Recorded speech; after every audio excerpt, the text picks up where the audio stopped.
వండి నీకు విషయం చెప్పాలి. చెప్పు. నేను మళ్ళీ నెల తప్పానండి. ఈసారి గనక మగబిడ్డ పుట్టకపోతే ఎందుకు నాన్న అమ్మని అలా కొడతావు? ఇదంతా నీ వల్లనే. అసలు ఎందుకు పుట్టావే నువ్వు? చిన్న పిల్లని కొడతావా? అసలు నువ్వు మనిషివేనా? నన్నే ఎదిరిస్తావే నువ్వు? అంత ధైర్యం వచ్చిందా నీకు?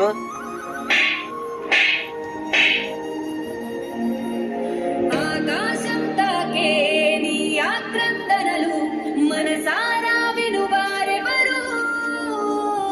నిట్టూర్పున నలిగే నీ గుండెల దిగులు సవరించే మనవారెవరు? కళమారుతున్న జీవితం కలతలోకి జారెనా? కలలు కన్న కనులకు నీటి చెమ్మ తగిలెనా? వెలుతురైన ప్రతిదినం చూపుతోంద వేదన. అందమైన బతుకున అలజడి చలరేగెనా?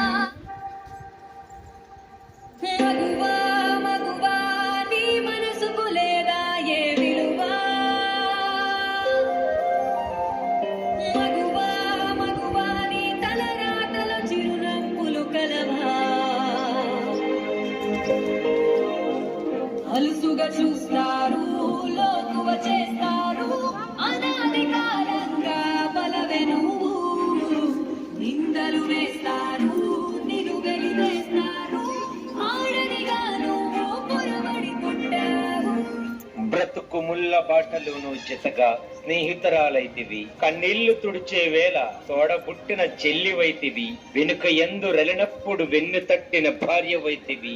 ఇలా రకరకాల అవతారాలను తనదైన శైలిలో చక్కగా పోషించుతూ అందరికీ కావలసినవి సకాలంలో అందిస్తూ అక్షయ పాత్రల అందరికీ అన్ని అందిస్తున్న స్త్రీమూర్తికి పాదాభివందనం.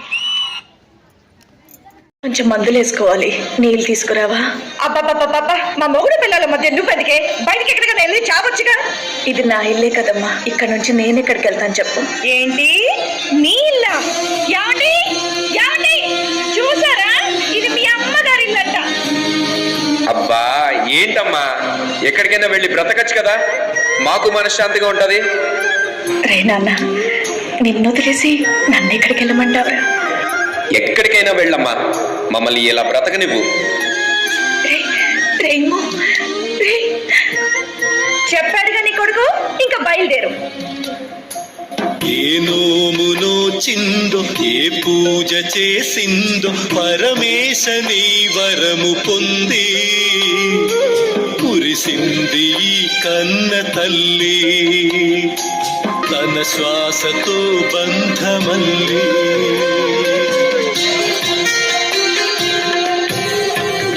నువ్వే ఇచ్చిన బిడ్డే దూరమై మోడై మిగిలై తల్లి పరమేశ.